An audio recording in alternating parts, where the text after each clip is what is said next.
four-man rush. Heineke hit as he throws. It is ripped away by Devondre Campbell. And he's got plenty of green grass in front of him. Devondre Campbell, pick six, Green Bay. Back to the pick. Yeah, everybody's covered. There's J.D. McKissick. There's Devondre Campbell. Watch him play this. It's going to be a little in and out. You're going to press inside like you're crossing, bounce out, reads it well, eyes on the quarterback. There's nowhere to go. There's nowhere to go. Not just J.D. McKissick. Everybody was covered on that play. We talked about Taylor Heineke taking that next step with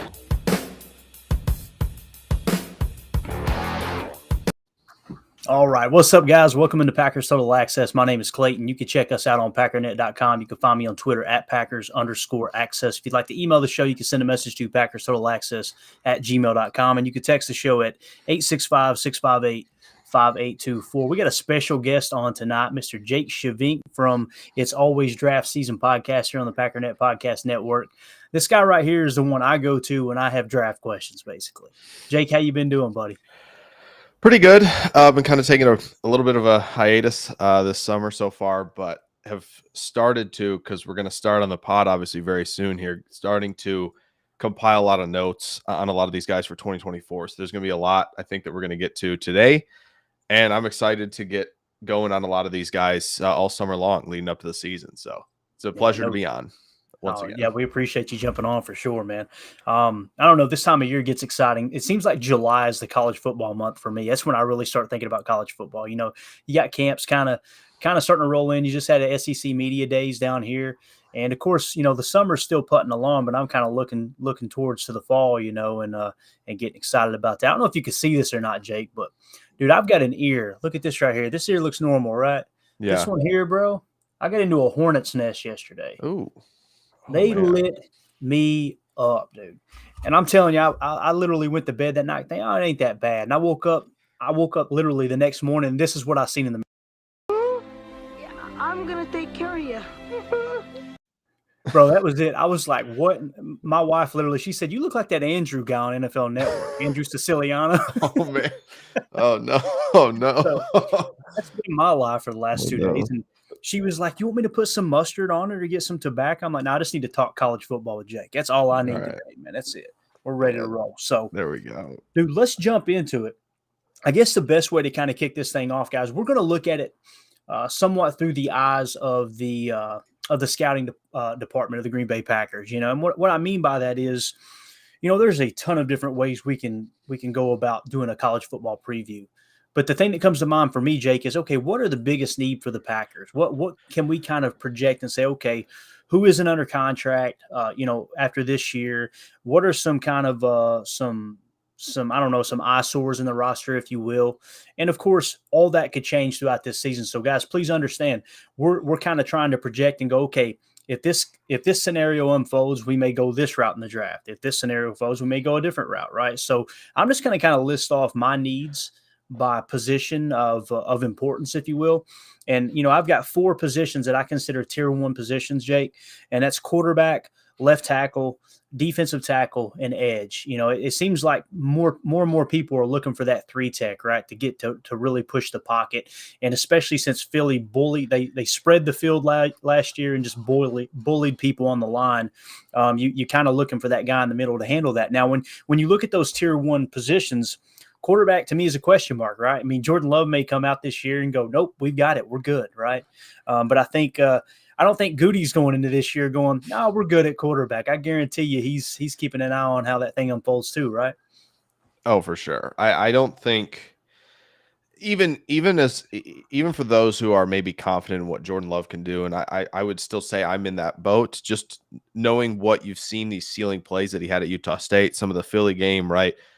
But again, you can never be sure, and things can come crumbling down. There were things that Love struggled with in college that, you know, we'll have to see. This is the evaluation year, and there's been a lot put into the receiving core at tight end now the last 2 drafts to kind of see what we have here in Jordan Love. So yeah, I don't think Goody, even though obviously this is like the quarterback he drafted, right? This is his guy he's drafted, that he is fully committed, even with adding a year on that contract. There is still plenty of evaluation to go through this season. And it really it's hard to talk about. And RDC in the chat says, "Afternoon, gentlemen. Hey, we appreciate you dropping in, man. It's hard for me to even fathom. Okay, what if Love doesn't pan out? You know, I want the dude to pan out so bad, and he's homegrown, and you want it to kind of solidify LaFleur, and obviously Goody as well. But there is a scenario. Unfortunately, we got to talk about it. There is a scenario that if Love does struggle and the team struggles, you know, Mark Murphy's tenure is coming up here in 2025. You know, that's kind of a, you know, with Love having a 2-year contract now, they may say, all right, let's roll through one more year. And when Mark Murphy steps out, just like Mark Murphy when he came in, you know, kind of, I don't know, it just seemed like everything kind of shifted, you know. It was right around the time that Brett left, obviously. So it just, a lot of things can change, you know, with the changing of the guard. One of the other positions of importance there at tier 1, left tackle. Obviously, Bakhtiari is on the roster next year, but at a $40.4 million cap hit. Now, I think we would all agree he's not going to play for $40.4 million. I mean, we're not going to shell that out. Now, there is about $20 million as far as room for restructure when it comes to base salary and roster bonus as well. If we wanted to kick the can down the road and keep Bach, if he does come out as an elite tackle, I personally don't see that happening as well. I kind of see it being almost like the Aaron Jones situation. Like, hey, we can do a restructure and put more money in your pocket, but also you're going to have to take a little bit of a hit too, right? That's the only way I see Bach bat. So with that being said, I think Goody's, you know, it being a premier position as well, left tackle, offensive tackle in general, they're combing through the draft, right? Yeah, I don't think they should be sold at tackle at all at this point. I know there's still obviously, I think we're going to get a great year, a great look at Zach Tom this year, hopefully. You know, hopefully he can stay healthy and we get that evaluation year from him. I think he's looked really good in some spurts at tackle when he's had to play there. I think he just doesn't have the mass to play inside unless he's going to play center, which that's a whole nother conversation about the branches that you can take the offensive line conversation to. But if you look at him and you look at if he has a decent year and he plays well enough, you go, okay, well, he's maybe going to get one of those spots. I know Ryan has talked about potentially Elton Jenkins. You know, he's talked about that on the podcast about him maybe moving to tackle. That's still obviously a possibility as well. But I just think that with how important the position is, and if you look at like Jordan Love is showing you promise and stuff, it's like, all right, we've got a lot of weapons here, right? We don't need to do this early, right? Yeah. The one question is going to be with some guys, you know, approaching free agency, other guys, they're teetering on like, is this guy going to be a long-term cornerstone or not? Tackle has to be at the top of the list, I think, as well next year, just because, again, they didn't draft one this year. Very, very strange because they usually at least dip their toes in a little bit. Right. Yeah. So yeah, and like Andy Herman pointed out on the pod the other day when he was a guest on here, I think he said they have 12 offensive linemen that have basically made the roster at some point or another. So there seems to be a little bit of depth there, but at the same time, it's very odd that you don't take a tackle in the draft. I'm with you. That's probably the thing that I was most surprised about after the draft is like, well, wow, they didn't take one swing. What does that say? They're confident in this offensive line? I think it definitely means they 100% believe Bach and Elton are going to be back to 100%, you know, health, which is a good thing. But all right, next position, defensive tackle. Some people are going, what are you talking about? We got Devontae White and Kenny Clark. Me personally, I feel like Kenny has kind of underperformed. And I love Kenny. I think he's a great leader. I think he's a great dude. I hope he bounces back this year. But when you're talking about paying someone, over $20 million in cap hit, you want them to be a dominant player there in the middle for sure. Am I being too? I don't know. Am I being too hard on Kenny Clark, man, or do you kind of get the same vibe that you feel like he's not performed up to task? Yeah, last year was not very good. I just think that he's been tasked with a lot of things throughout his tenure, and that definitely can wear on you, especially when you've been like the guy, right? When him and Mike Daniels, really good combo early in his career, but he's just really had to carry such a load since Daniels has left, and they've just kind of tried to retread some vets through there, right? They've drafted a few guys, like, you know, all the way, if you go back to Montravius Adams being a third-round pick, like that did not pan out at all. Like there is, you know, I just think that they're looking for that other guy. And so Kenny's had to play some nose, right? He's had to be one tech. He's had, 3 tech. He's all over the place trying to make plays. And it's like, if they could find a spot for him, I think you'd see, and also find a running mate for him. I think you'd see the pressure come off the shoulders a little bit. He'd play a little bit freer. I think there's a potential that he's just thinking about way too much because he thinks he has to do way too much. Yeah. Right. And I think that could be definitely part of it.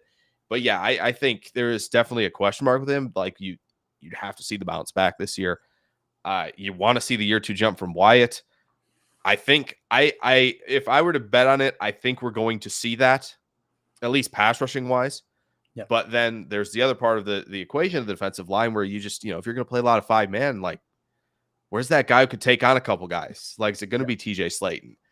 I don't know how much I'd put in a day 3 pick to make that happen. That's why I think a lot, including myself, I think down the stretch, we're like, Mozzie Smith, if he's kind of there in the second round, right? I wouldn't hate the idea of that. Michigan player, the Packers have been interested in Michigan guys, right? Younger guy, extremely good athlete, right? And strong for the middle of defense. It was like, okay, that would work. But yeah, not doing much there either. It was like, okay, well, like this is kind of going to be an interesting year for defensive tackle because, like I said, there are a lot of question marks. No doubt about it. No doubt about it. Edge, I feel pretty good about the edge room. Obviously Rashawn Gary, once he gets back healthy, you got Preston Smith, and then of course Lucas Van Ness, which I think we all have high hopes for. I'm excited to see what he can do, and I think there will be some interior rotation there, especially on passing downs. When they bring in those sub packages, I think he will play on the interior a bit once Gary's healthy for sure. The tier 2 positions of importance, I'm just going to rattle them off real quick, and then we'll jump right into some prospects. Safety. Obviously, you got Ford and Savage are kind of the projected starters. You also bring in Owens and Moore. All of these guys, I mean, I wouldn't be surprised if none of them are on the roster next year. I really wouldn't. So safety, once again, Jake, here we are. Safety is a position that goes, all right, yeah, we're definitely going to be drafting a safety early, right? And then you got middle linebacker, of course. I think that checks out pretty good. You got Devondre Campbell coming back next year. Quay, hopefully he can play a little more schematically sound. We've seen all of the athleticism. We've seen all that talent. And then center is another tier 2 position of importance for me. Josh Myers, I think this is a make or break year. He's really got to step up. And then of course, wide receiver, I've gotten that tier 2 position of importance. And I think we're pretty good, but we know they'll take a swing if the right one's there in the second round, right?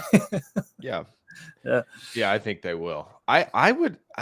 There's a sneaky suspicion at corner is, if the right player's there in the first, that Goody would not hesitate, just depending on how this year goes, because I think there's a very, to me, house of cards feel to the cornerback room right now, where it's like, all right, well, if Nixon's taking the slot role, is he going to be able to, is he going to, have the year that everybody wants him to have playing that position? Stokes, we don't know much of anything right now, even sitting here, 7-8 Sundays away, we don't know much. And I just think Rasul, how long is he going to be here? He signed that 3-year deal. We're in year 2 of that, right? I believe of that 3-year deal now. And it's okay, so. Well, by year 3, are we still going to have the kind of the gambler playing the position? Is he going to move to safety? There's so many questions, I think, with that. And so I wouldn't be shocked either if that's, by end of season, that people are like, all right, well, we'll get to the names maybe, but oh, there's a certain guy, first round. Okay. Yeah. I'm interested in him. Yeah, you can never rule out corner. That's for sure. Yeah. Especially with the way Goody and these guys draft. Let's see this. Let's go to the chat real quick here, and then we'll jump right into the prospects. Mr. Green said, hopefully Jenkins doesn't have to play at tackle this season. Completely agree. Yeah. I would love to see, whether it's Tom or really, to me, this is what hurts. And I don't want to get into a big offensive line talk here, but I want Tom to start at right tackle, but at the same time, it's like you want the least amount of moving parts as possible when you have an injury. And you kind of want Tom to be that guy on the bench because he can fill so many spots, in a pinch. Of course, Packernet in the house here says, I know I'm going to butcher half of these names. Yes. Jerzon Newton. Is that it? Jerzon? Yeah, Jerzon. See, I've got him as my 3rd best defensive tackle. Only behind Mason Smith and Michael Hall Jr. And I don't know, I'm not very familiar with the body types at this point. We're going to get into it here in a second, but yes, I agree with that too. And you lit up just now, Jake. Oh man, I Just talk about cannot him. Let's wait. talk about him real quick. You want to talk about him? him. Okay. Yeah, I mean, he is the type of player that, like, I know, and I know Brian's talked about him on the pod a little bit too. Like, I mean, he had 55 pressures last year. Did he like really? That, he did. He had 55 pressures last year. Okay.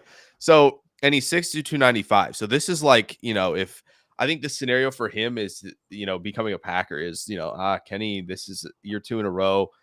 And maybe Wyatt hasn't shown enough. And they're just like, all right, well, this room still needs juice. And Newton can provide the juice. And he is a powerful son of a gun as well. I will be clamoring for him to be, I think, at the top of defensive tackle rankings. I'll be honest, to start the season. Again, we never know where it could go from there. But with a guy who just feels just naturally athletic and explosive like him, who's played a little bit all over the line. He's played some, they'll call it end in their scheme, right? Obviously, if they get 5 guys down on the line, and he'll play end. He's played on both sides. He'll shade the nose. Like he reminds me of what like Wisconsin did a lot with Keanu Benton, where they can move him around and he's explosive and powerful enough to just kind of attack from wherever. I am going to be thrilled. He's going to have to anchor that defense this year for sure. They lost guys on the back end. It's going to be up to him to maybe generate 50 to 60 pressures again this year at Illinois. And I think he can do that. Yeah, and I mean, what you were saying there was versatility, and we know they love versatility in their defensive line. We were just talking about with Kenny, moving all over the place here and there. So, yeah, good stuff. All right, DJ Key in the chat says good evening, and then let's see here. Okay, somebody's already asking about a camp quarterback here. Hi, bro. Ryan says, who is Alex Magoo? Quarterback the Packers just signed yesterday. I think he's a camp arm. That's what I think he is. Probably. And then, of course, you've seen Ryan's reaction there. He's fired up over the talk there with is it Jerzon? Is that how you say it? I believe so. Yes. Okay, I believe so. I know we're all going to be ironing out how to pronounce these names. So yeah, I'll be asking my Illinois guy before fall starts. I'll ask him to double check because he's one down there. So. Yeah, just to say, I've also got as a cross reference here Phil Steele's college football preview, and he's got Newton out of Illinois as the number 2 defensive tackle prospect, so even higher than I had him on my list. So that's exciting, man. And the whole purpose of this, guys, and for those of you listening on the pod, write these names down, man. If you're not a big college football person, but you find yourself sitting there on Saturday going, I don't know who to watch. Put some of these key guys down here and go take a look, right? Look for Illinois. Look for some of these bigger. I know a lot of people are going to have their eyes on USC this year, and let's just jump right into that, man. Let's play. I don't know if devil's advocate's the right term. Let's play negative Nancy here in a minute. Let's assume everything goes south, and we're within the ballpark where we can trade up, package the deal together, and go after the number 1 pick, right? And we're in a position where we go, okay, Love isn't the guy. I don't even want to think about it because I just love everything about Jordan Love, man. I really do. Fair. But if that's the case, I mean, it's hands down, it's Caleb, right? It's Caleb Williams out of USC. I don't know if it's completely stamped. I think that if you're moving up, you can move up for either at this point. Now, Drake May, I think, from North Carolina has only had 1 year of this. We've seen 2 years of Caleb Williams do just absolutely nonsensical things with a football in his hand. But if Drake May, with how precise he looks as a passer, just with touch and the kind of he plays with that same pocket feel, I don't think he's out of the question to go number 1 either. I think both right now, for me, as I've gone through. What I think I have to check. Hold on. Give me 1 second. I've done, I think, 11 or 12 of Caleb Williams games charted, nice. for the pod, the little preview there, a little taste. Yeah. 12 of his charted games, and I have a couple of May's that I'm doing right now. May's charting is really good. Like with ball placement, it's impressive. Nice. But again, Caleb Williams, all Caleb Williams really has to show people this year is, can I find stuff over the, can I locate guys over the middle of the field? I think the vision over the middle of the field is a little bit of a struggle for him at times.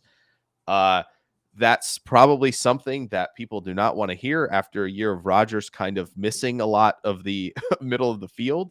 Right. But Caleb Williams, just with arm angles, with just utterly ridiculous scrambling ability, he gets out of the same type of sticky situations that I think you would say that Bryce Young got out of a lot at Bama.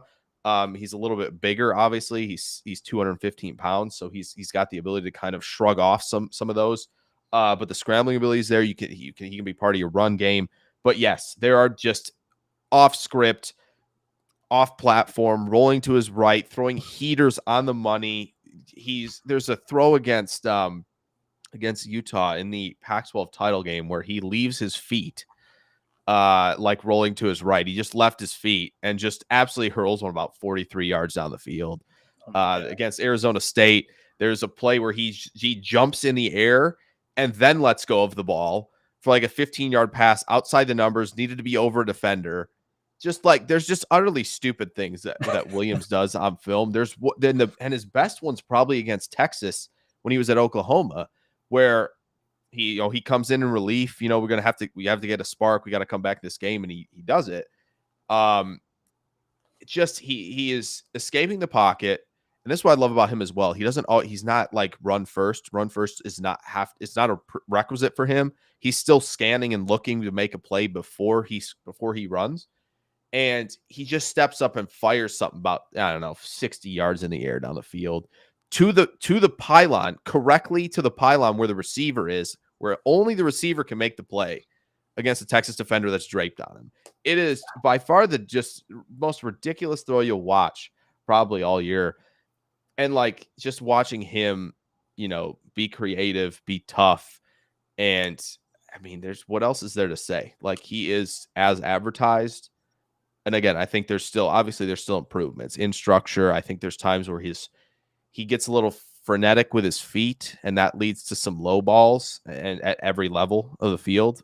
But again, you're not going to hit 100%. Nobody is. But I do think as long as he's cleaning up stuff in structure, where we talk about him, I imagine for a long time, folks. So love it. And of course, you mentioned really Drake May out of North Carolina. Yeah. Sophomore, 6'5", 225. Phil Steele actually has him as the number one quarterback. Caleb Williams, number two. Then he's got Riley Leonard out of Duke at 6'4", 209.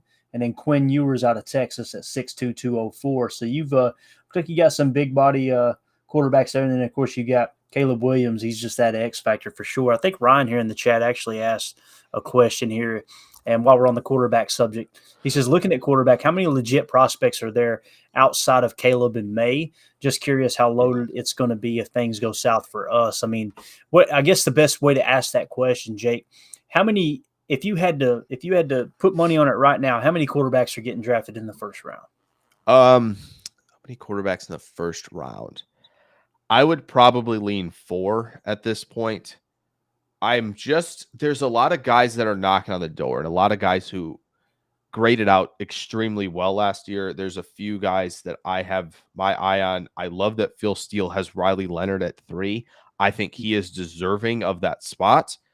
I think he is another guy that we're going to be talking about as, this guy who just is a scholar playing the quarterback position. Honestly, I think he's really advanced with his recognition skills right now. So I think he's somebody who's, I think, going to jump into that conversation. We'll see if that comes back to bite me in 6 months or not.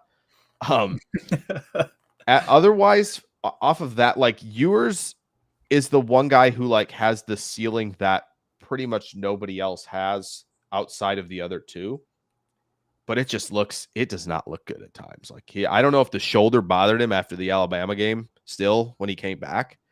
But like there's just some bonehead stuff out there.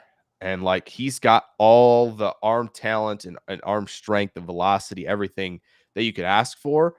But he looks like, a steak that needs so much seasoning. You cooked it wrong, and like you better just throw seasoning on there because it just it's not going to taste good if you don't right now. Like it looks so off. Like there are times if you look at the Bama game before he gets hurt, there just easy 20-yard out routes outside the numbers that are just like, okay, this looks way too easy for him to make this throw.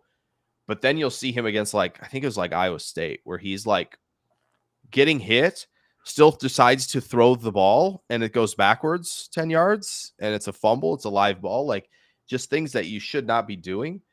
So like I keep going back and forth on yours because there's so much talent there, but like it really looks like he should be staying another year. We'll see how it goes, though. I think Bo Nix from Oregon is interesting. He's made tremendous strides at Oregon. Michael Penix from Washington is, again, another guy as precise as they come. Is he going to be, he's still pretty big dude at 6'3", but like, I don't know, that there might be some turnoffs there for teams. He might get some Tua comps, I'm sure, because he's a lefty. Right.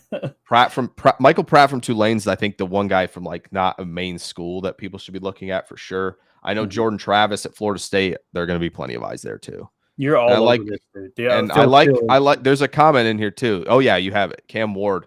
Yep. Yeah. Should be watching Pac-12 games for him for sure. Yeah, you're all over it, dude. Like everybody you just listed off was literally in order 1 through 10 through Phil Steele, and Phil Steele is much different than the consensus big board, which is really cool. Not much different, but a little bit of difference there for sure. Yeah. I know down here in Tennessee, everybody's crazy about Joe Milton. It's just one of those guys that's got a cannon. He might have the best arm in the SEC as far as strength, but it just can't. He's not able to put it together. We've actually got a caller on the line here. We're going to go to Joe Milton's Uncle Rico. Joe Milton's Uncle Rico. He can throw it over the mountains for sure. That's for sure. We know that. Let's go to Jacob in Wisconsin. Jacob, what's going on, buddy? What's up, brother? You hear me? Yeah, we got you, man. We got you. All right, good. Jake, number one, I'm becoming a fan of you because when we did that draft stream together, man, your insights are just like legit, bro. So I want to ask you a question. It's not a Packer question, so perfect. Pump the brakes here, Packer fans. But what do you think of the Lions draft? Oh. Specifically, Gibbs, Campbell, Laporta. I really do want to hear your process of thinking, because a lot of guys, NFL fans have said that this is a really bad draft kind of thing, and I know Clayton maybe has a different view of that, possibly, but I'd like to hear what you think. That's a really good question. That's the draft, right? That everybody wants to talk about. Yeah. That's really good. Oh man. After night one, it felt like I was just super out on the Lions. I did not quite understand the process, to be honest. I just felt like, I don't know. The thing with Gibbs, to me, it felt like, okay, this is a player that you're going to need to dictate space for a lot. He's not the David Montgomery that they signed in free agency. He's not Jamal Williams, who they let go. He is not that player. You're going to have to treat him like, I don't know, like kind of like a McCaffrey without the ability to hit like between the tackles 15 to 20 times a game. Like, he is just a player that's, again, got a great explosiveness, but like the role, it seems very, very short and defined, unless you're going to throw him in the slot, but you already have a great slot receiver. So you don't like that. That's not something that's crossing your mind. Campbell, to me, felt strange. It just felt early. Like, it's just like, okay, well, for a team that could have walked out of the draft with Christian Gonzalez as one of their picks, that's really tough to understand for a team that's like still making like, 1 year signings at corner, to be honest. Like, I just didn't quite understand that. Passing on some of the top corners. Again, I like Laporta. I think that's totally fine. Is he going to be able to play in line? Maybe. He's smaller. Like, he's 10 pounds lighter than the guys Green Bay drafted. That's right. And he's always been a better receiver. I love Branch. Branch pick was awesome. It hurts to say that. Right. And Hendon Hooker's a weird one in the third round. Like, it could be, a Malik Willis thing, or, it could be, I don't think it'll be a Russell Wilson thing necessarily, but like it was just very strange. I think they could have done a lot more. These players all could be good, But I think, if you're a Lions fan looking in like 2 years, I have this funny feeling that, if they're in the playoffs and they're on the doorstep and they're sitting there in 2 years and they're like, man, we really can't stop anybody on the perimeter. Man, that guy Christian Gonzalez would have been a nice guy to have on our team. Yeah, I was gonna say Like, we have a would have been really a good nice- running back and a would really have been good a nice linebacker. guy. Yeah, like I was gonna. Of course, he falls right in Belichick's lap, too. Yeah, right? that's the other thing, right? Like Belichick got Christian Gonzalez, which is not a good thing for the rest of the league. I don't know. It just felt like the resources in round one that should have been better utilized. Now, again, if they're good players, it's not going to matter. But I just got that strange feeling about passing on like corners and even some offensive line. If they really wanted to make sure everything was straight and fortified there, they could have done that as well. I just felt like if you look at round two only, it was solid draft. But if you look elsewhere, it just felt like resource management. Good stuff. Good stuff. Jacob, you got anything else, buddy? Nah, man, you guys go ahead and do it. All right. Hey, we appreciate you calling in, brother. Yes, sir. All right. Take care. All right. Yes. So I wasn't so down on the Lions draft, and this isn't a Lions podcast. We'll move on. But but when you see Jahmyr Gibbs, obviously they traded back. That was their guy, according to their general manager, which was on a podcast I was listening to the other day. I think it was with Peter Schrager. He said that there was only 14, I believe it was 14 first round talents is what they said. They drafted Jahmyr Gibbs, and then of course they said that Campbell was number 14 on their board, according to them. Now, take it with a grain of salt. Nobody's ever going to go, man, we just missed out on the last person on our first round talent, Yeah. But it does seem like people are getting a little more open with sharing that information. So I don't know, man. It's going to be fun to see how it plays out. When you see the Jahmyr Gibbs pick, though, it kind of makes me go, hold up, what are they going to do on offense? Are they trying to, what are they up to is what I'm thinking, right? Immediately.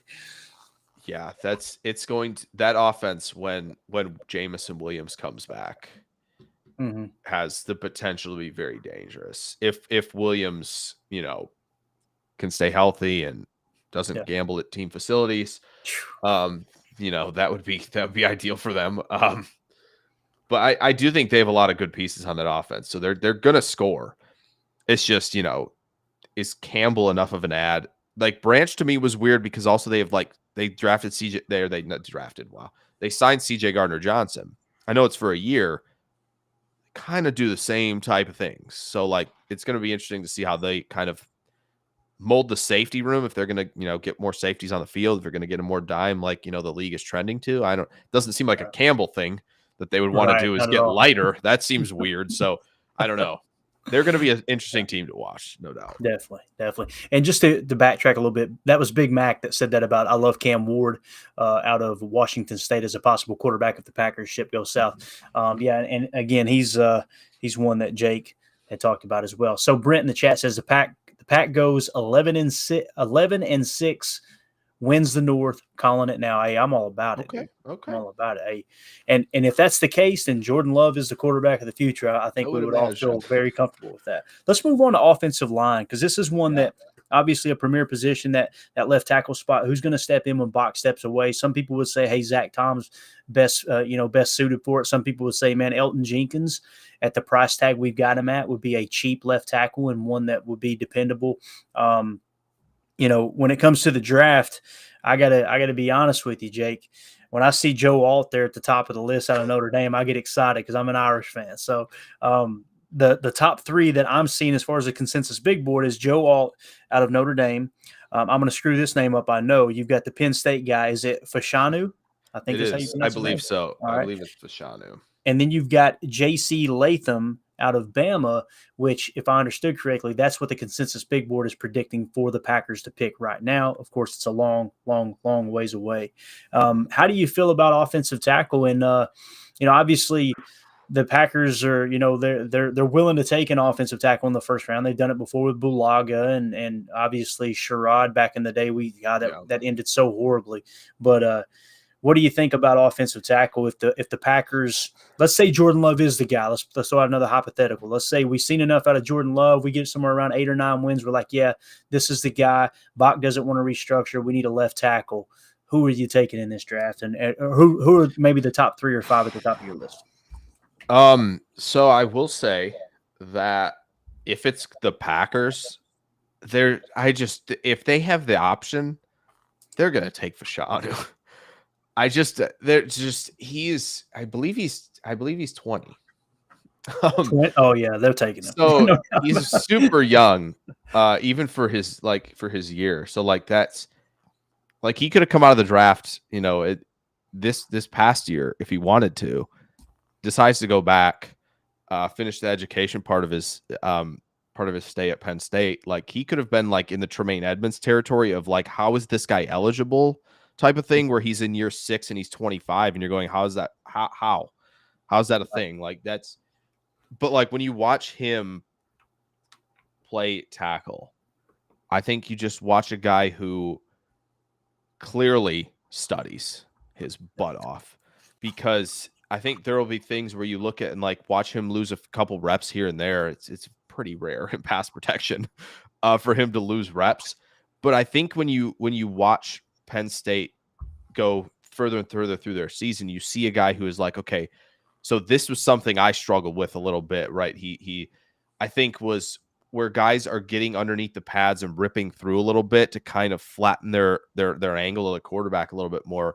I think you see him create more independent usage with his hands to kind of try to combat that. Okay, I'm not going to go 2-hand punch or even one hand and then grip, in the armpit. I'm going to make sure I'm kind of a little bit lower. I'm going to make sure I'm kind of sometimes the patience isn't always a good thing. You want to strike first, but there's sometimes where he goes, okay, this player I know loves to win with power, loves to win with this type of move to get around the edge, not really around, but more flat in their angle. And he goes, okay, I need to be aware of that. I need to understand that. And even in the Ohio State game, there were a couple plays where JT Tumaloa, I think is how they pronounce it on the broadcast. That might be incorrect.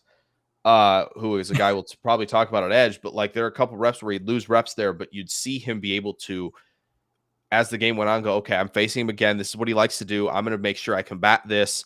And I have great recovery skills, great core strength, great technique, impeccable balance to recover. There's times where he is off both feet and you think, wow, he's lost the rep. Nope.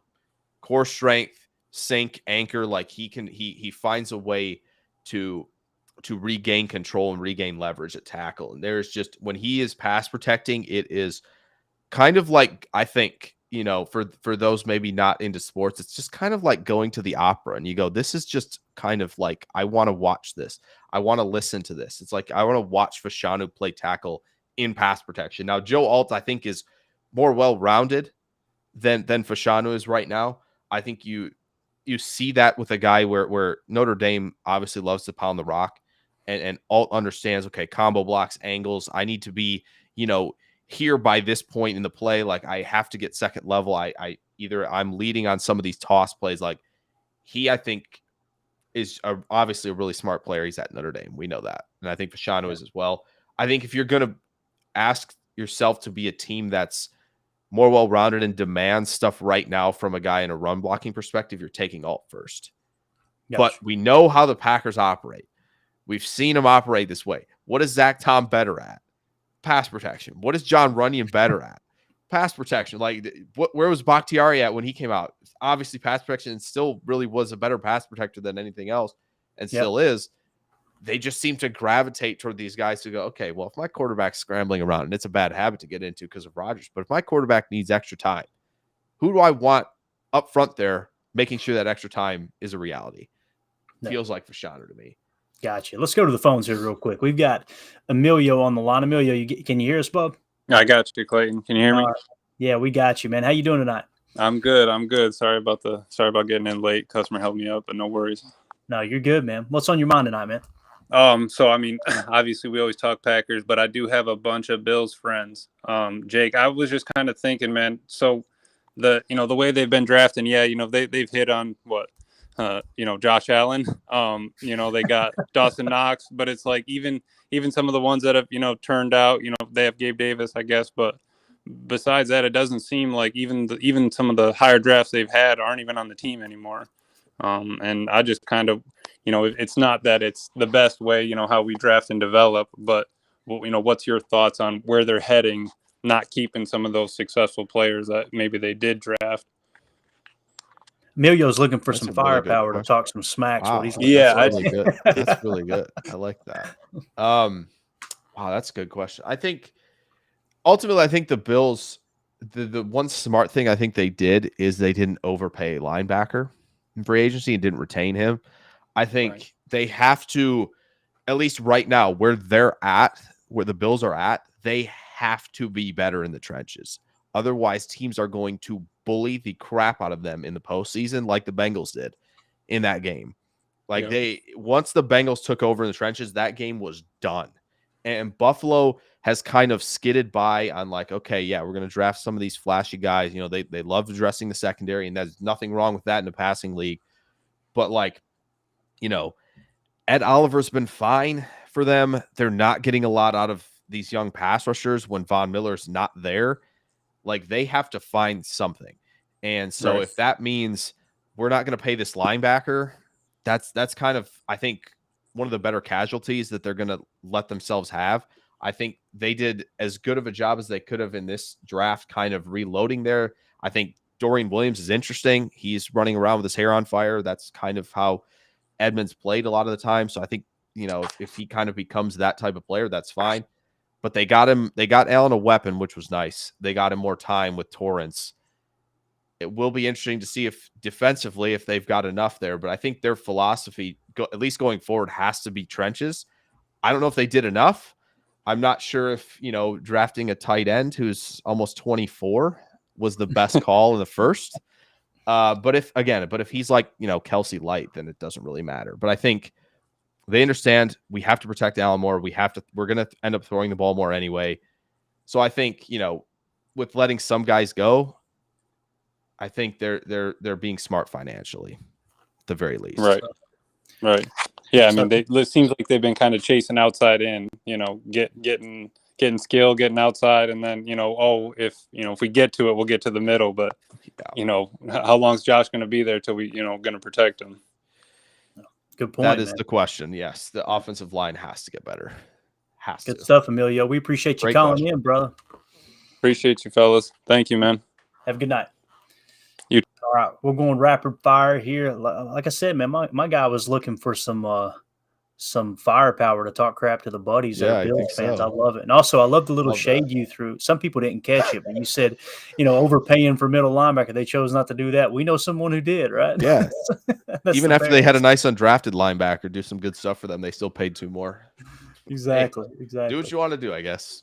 Yeah. All right, let's go to the phones here. We got Andy in Kansas. Andy, how you doing tonight, bud? Very good, thanks, Clayton. Hi, Jake. Hi. What's on your mind tonight, bro? Okay, so we have the extra high pick because of the Rodgers trade. We don't exactly know for sure what round it's going to be in. How much of a difference is it going to make if it happens to end up being a second round versus another first round pick in this draft? That varies from year to year, I know. What do you think, Jake? Well, I'd love to be like, I'd love to have the perfect answer for this 9 months out. I'm going to do my best. I think that's, at least from how the consensus big board and everything is shaking out right now, if you look at what's there in the second round versus maybe that late first, I do think there's a chance you're potentially losing out on the top safeties on the board. Oh no, which is not a great deal for the Packers who need that. Like, if you look at Cooper DeJean, who I don't know what position he's going to play. I think it's probably safety. When all is said and done, Branch again, Jake. It sounds like Branch. Well, it kind of does. Yeah, that's the point. It sounds like Daxton Hill. It does sound like all these guys. Like Cameron Kinchins from Miami, who I really like as a ball hawk. Like, I feel like those two guys right now, if Bullock from USC gets better, Bullard from Georgia is getting some hype as well. Like, there's a chance that the Packers lose out on, a top safety or two in this draft class. But I do feel like that's going to be a little bit better this time around than it has been, at least in 2022 for sure. Miami's got actually a couple guys. James Williams is there as well. So that might be what the Packers lose out on if they go from, like, say, I don't know, 25-26 to no, obviously being a later second. Got it. Good stuff. Andy, you got anything else, buddy?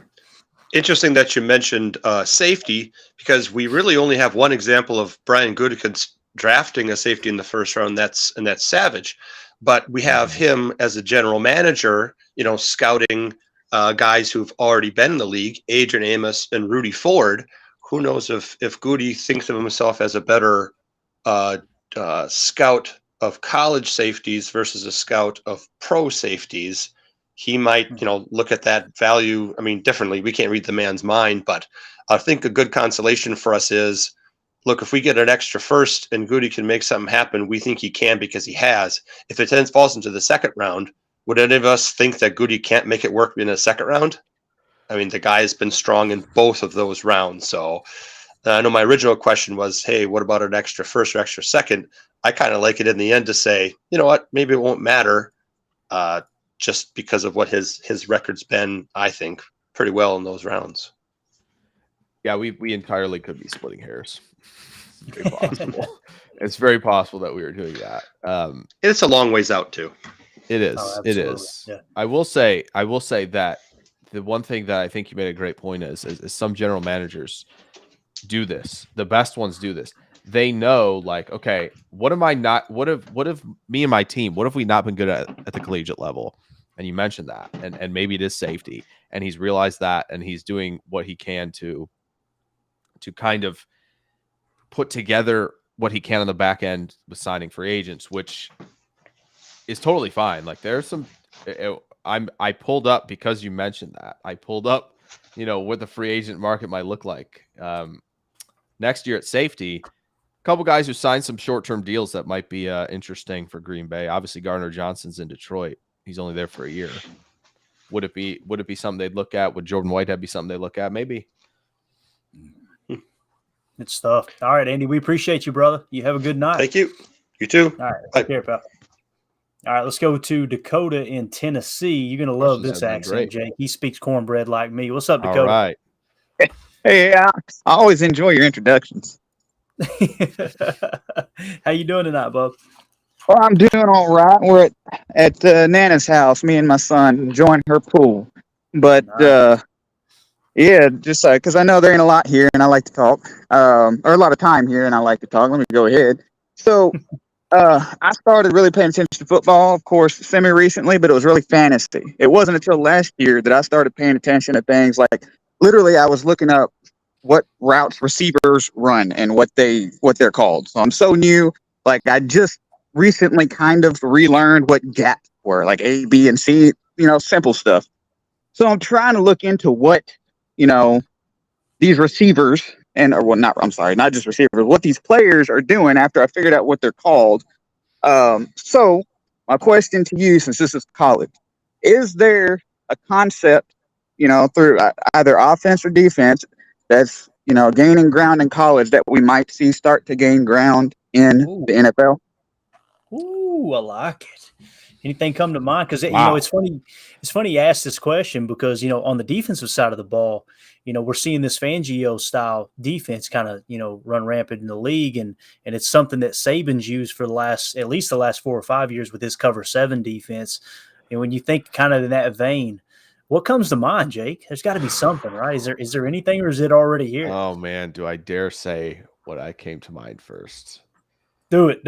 Something that would just, I think, blow the minds of because it's not even like giant in college yet, but there are some teams that have dipped their toes in using 2 quarterbacks in a formation. No way, dude. And so having these athletes playing quarterback, it opens up some possibilities behind the line of scrimmage. So maybe having 2-3 quarterbacks in a couple of years might be a good problem to have. Boy, I don't know, because when you think about like how colleges can get away with longer developing RPOs because they're allowed to be downfield further, that's just something the NFL is never going to allow. Like you're never gonna catch. You're never gonna be like, oh yeah, and you know what? The alignment, yeah, we'll let them get down the field 4 yards. It's like, no, they're not gonna let that happen. So I have to be further outside the box. I think this is the only direction.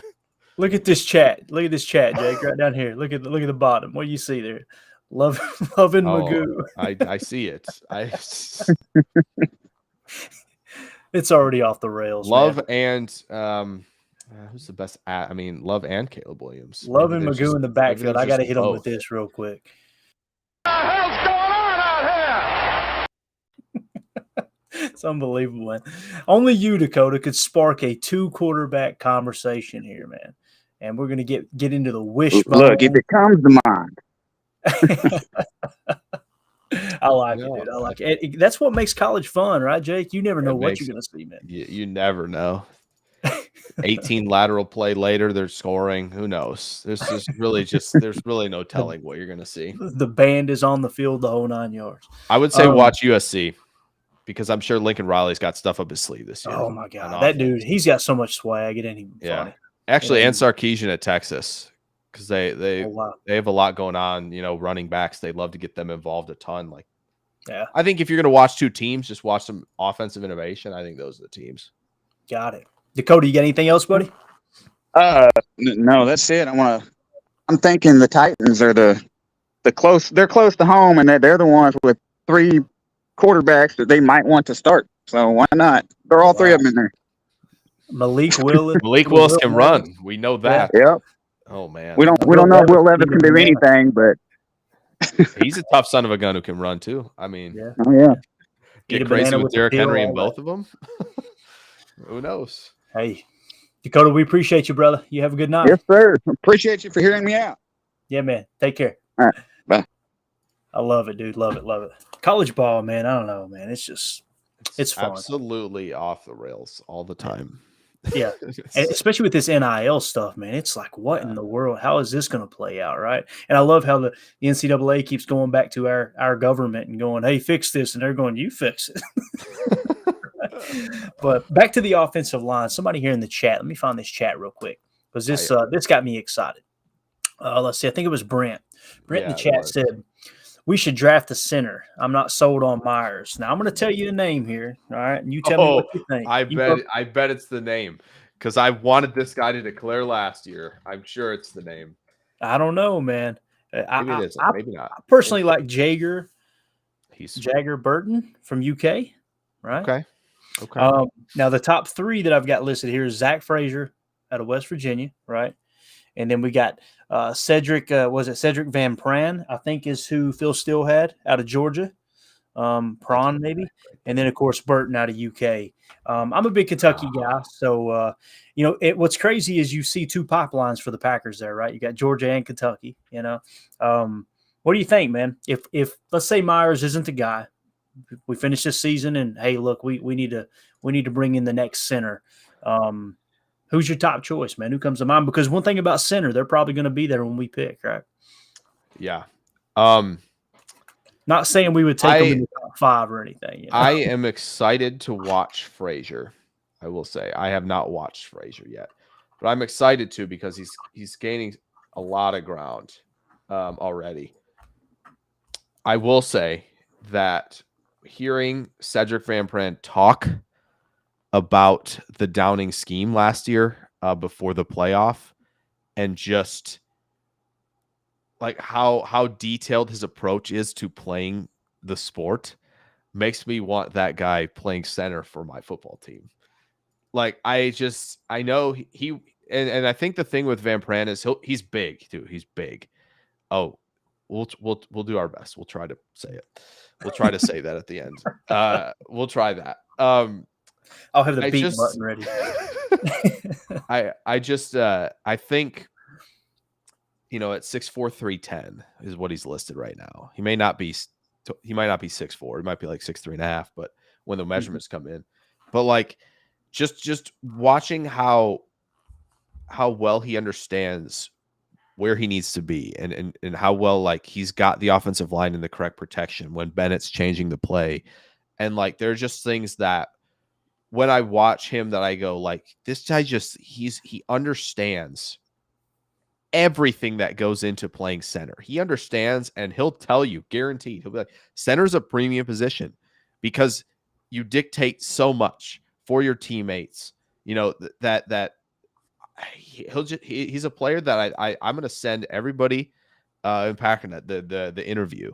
I know where it is. I have it bookmarked. I just want to hear everybody just let him listen. Just listen to him talk about football, and like tell me you don't want that guy on your team, because I think the one knock on him will be like he's not like the Creed Humphrey level athlete that we've seen, the Linderbaum level athlete. He might not be like elite in that regard. But in terms of like understanding angles, understanding, you know, protections, understanding when he's got to pick guys up, you know, he'll do the little things. He'll play a little game of chess out there with some defensive linemen. Like he'll start jump setting one direction, knowing full well that he's coming back to a stunt that he's already seen, like kind of the little breadcrumbs of that's going to occur. He'll come right back to it. Like there are just things that he picks up on. His football intelligence is off the charts, and Nice. I can't wait to watch another year of him play football at Georgia, because Heck yeah, dude. And dude, Georgia's just, I mean, they are pumping them out. It's unbelievable. fans tired of Georgia guys. I'm just wondering, are they? Like I get it if you are, but like they're really good. We're gonna be talking about Amarius Mims, I'm sure, a tackle by next spring, guaranteed. So let me ask you not this. going anywhere. I've got two questions before we wrap up. We're at the 56-minute mark. I don't want to keep you all night. I appreciate you hopping on with me, man. I know you're extremely busy. How long do you want to go? Yeah, first, yeah. You do whatever. Well, like I always say, if I go over my limit, I got to go downstairs and save my Okay. marriage. So I got to, you know what I mean? There you go. Yeah. Two questions. Let's just start with one. We don't have to go rapid fire here. Who is the prospect that comes to mind? First thing that comes to mind when I say slam dunk, can't miss this year. And it can be any position. Like what's the – I want to rattle people off, but I don't want to steal any thunder. What comes to mind, Jake? Slam dunk, can't miss. Marvin Harrison Jr., Brock Bowers. That was mine. Those are the two. Yeah, mine was Marvin Harrison, but not Brock. Yeah, that's good stuff. I think those are the two. I think by the time the draft comes around, I feel like Fashanu's going to be there with them. I do. As long as we see just a little bit more in terms of like angles and run blocking and just, you know, working on a little bit of that explosiveness, moving laterally and also linearly. Like I think he's going to enter that conversation. I really wanted to say Cedric Van Pran again. I was about to say it. I really was, honestly. But I do think Ryan, I thought about that as well. Yes. I thought about it too.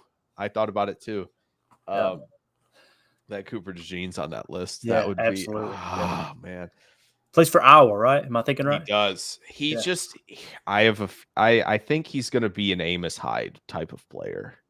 Gotcha. Where he's just going to be like, man, I'm not surprised he made a splash play when we need a splash play. Whoever drafts him. But I do think like Marvin Harrison, and I think a lot of people have correctly pointed out that the game for him looks a lot like how AJ Green played the game. Right? Like Green was never like ridiculously dynamic. Right. When you talk about him, he understood releases. He understood how to get leverage. He understood that he can, you know, great body control, can go win the football. Like he knew how to position himself well. Like that's just all the things that Marvin Harrison Jr. makes look easy. And an added bonus is like his dad is one of the best route runners of all time. So he's probably going to be probably pretty keyed in on how to attack every sort of every sort of alignment that a corner is going to be in. He's seen it. He's watched his dad play against it. So he's going to have that in the bag as well. And he definitely shows that as well. So I think X receiver, put him on the boundary. He's going to be able to handle himself against top corners. Like I'm not concerned about him really at all. He could not play this year, and that's fine. I think he can pull the Jamar Chase. He can pull the Jamar Chase thing and say, I'm sitting out. And I'll be like, yep, no, you're fine. You're good. You're going top 10. Don't worry about it. Harrison was the one that came to mind for me. Now, you mentioned Brock Bowers. That's obviously the top tight end in the draft coming out of Georgia. Let me ask you this, and then we'll get to the final question, I promise. Okay. Brock Bowers, how would he have stacked up against this tight end class that just came out? Would he be the best tight end in this class, or do you think second, third? How do you feel like? And I know he can come out this year and completely leapfrog him, obviously, but what comes to mind there? How good do you think Brock Bowers is? I don't think he's quite. I know this guy wasn't last year. I don't think he's quite Kyle Pitts. Not quite. But he's also faster than Kyle Pitts is. Is he really? At 6'4", Oh, 230? yes. I've been told by a guy who is very very connected to Georgia that Brock Bowers will in fact run in the low 4.4s, and it would not shock him if Brock Bowers ran just a hair under 4.4 in a 40. Really? Yes. He said it would not shock him one bit. The dude's just when he's gliding out there.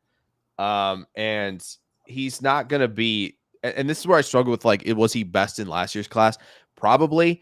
But he also doesn't have like some of the, intangibles that you're going to want, or the tangibles, I should say, that you're going to want in a Y tight end, because he's just not big enough to be like, the guy who's going to put his hand in the dirt, attach himself to the line all the time. Like he's just not going to be that. He's 230. He's not very big, but I think going to at least, listen, he went to Georgia, right? He's playing at Georgia now. I know he understands that when they're even in two tight end sets, I know he's playing with Darnell Washington. He still has to stick his nose in and play old school hard-nosed football. And I think he will do that. And he has shown it at times. It's not as consistent, but like, good luck covering him when he's, running deep crossers up the seam. Like hand-eye coordination with him. Like tip drills look like no problem for him. I know he had that kind of lucky one against Florida where it just kind of like, he kind of turned around, the ball was there, but like it still takes a lot of coordination, a lot of skill to kind of track these things in. But I just don't think like there's not going to be much that phases him. Mm-hmm. And if you're going to be in an offense with two tight ends, I mean, an F move tight end by the name of Brock Bowers in your offense is going to be absolutely dangerous. Yes. With whoever you pair him with. Like, humor me for a second here. Just imagine like Kittle and Bowers playing together in a Shanahan offense. Stop it. Like, just imagine those two are playing with each other. I fear for every team in the league if something like that happened. But like he's going to be the consummate like F move tight end, and just I know he might run that fast, and it's going to be hard to keep him outside the top 10, 12 picks. Even as a smaller player, I just don't think we're going to be talking so much about him this year. Yeah. Is it draft season yet, dude? Yeah, always. It always is. Always draft season. Love it. Always. All right, final question. Okay. National championship, obviously we get the playoff system, all that.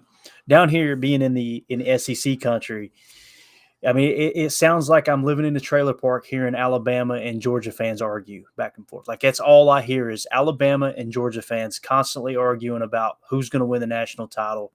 It seems like anyone I have ever, taken any, put any trust in their opinion when it comes to college football are saying Georgia's just going to win it again. Feinbaum's talking about it. Everybody throughout here. Is that kind of how you're seeing it too? Is Georgia just so loaded with Kirby Smart that they're just going to run away with it again? Or if not, who would you put the money on? As long as they get competent quarterback play, they're probably not losing a game again. I don't think, like, offensive line wise, they're literally reloading at a pace that we just don't see very often. And I don't know, I'm not trying to disrespect the Joe Moore award-winning Michigan offensive line. Like, they're tremendous. But you watched them go up against Georgia in the playoff 2 years ago. Yeah. They look outclassed. It's going to take a near heroic performance offensively to beat them. Ohio State was that close. You're going to have a team like that who has firepower and is tough as nails to play against them. I wish Ohio State's offense and Michigan's defense could mold into a single team, because that team will beat Georgia, no question about it. But we don't get that luxury. So I think if any team's going to win it, if it's not Georgia, oh man, there's just questions everywhere. Like it wouldn't shock me if we see like Florida State and Texas and maybe even Washington in the playoff with Georgia, which is just kind of nutty to think about. And I don't think any of those teams have a chance. And none of them have a chance. Like, I'm sorry. Like Washington, come on. They're never going to be able to, they're going to get run out of the building. And like It's Texas, crazy, man. Texas is just way too much of a finesse football team right now. Like they're going to be the finesse. Oh, we can run through the Big 12 because we can score. And we're like bit faster than all of you and like more talented than you. Georgia might treat them like TCU as well. So like if anybody's gonna do it, I do think it's gonna be Michigan. I have to go there. I just think they're tough enough. If McCarthy plays better, if he can raise the ceiling and be, if we're talking about him as a top 10 player by December in the draft, then Michigan has a chance.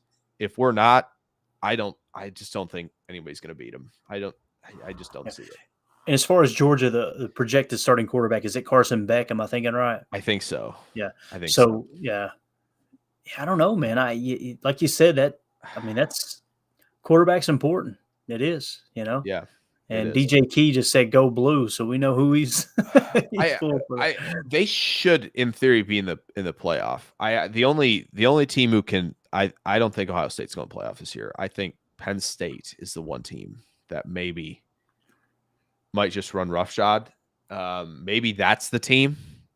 They have a bunch of dudes on that team that are probably going to be next 2 drafts very early selected. So I think you just have to be tough, right? And Clayton, you know that. You have to be tough playing against Georgia, Bama, all these guys. Like they're not going to give you an inch.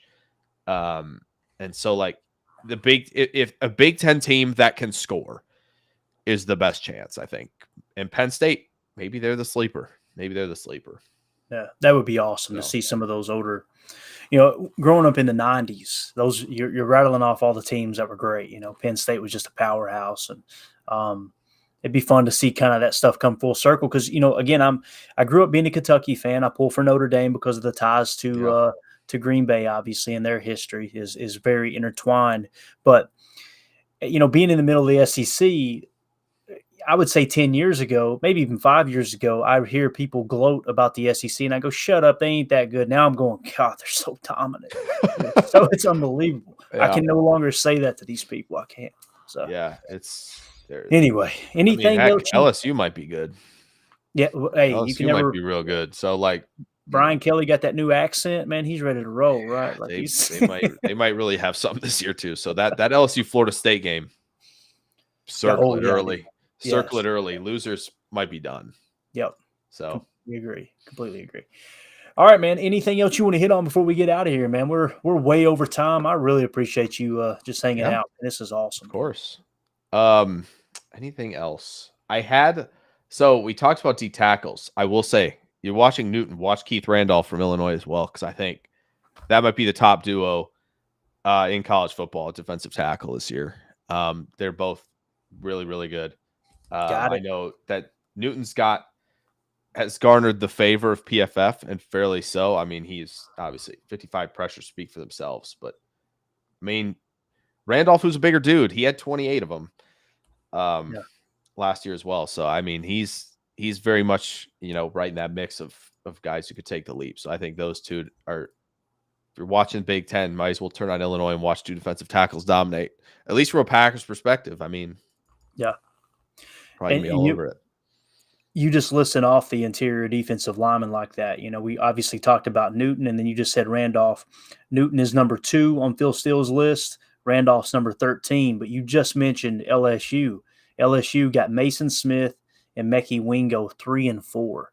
Like they are stout up front. Holy cow. Yeah. It looks. I mean, honestly, looks like the interior defensive line could be pretty strong in this coming draft for sure.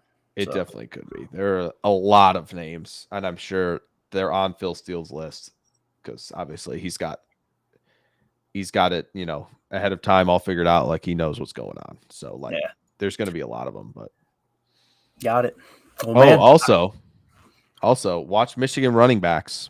That's all I'm going to say for Packers Michigan fans. running backs. Watch both Michigan running backs, both, not just Corum. Watch Donovan Edwards.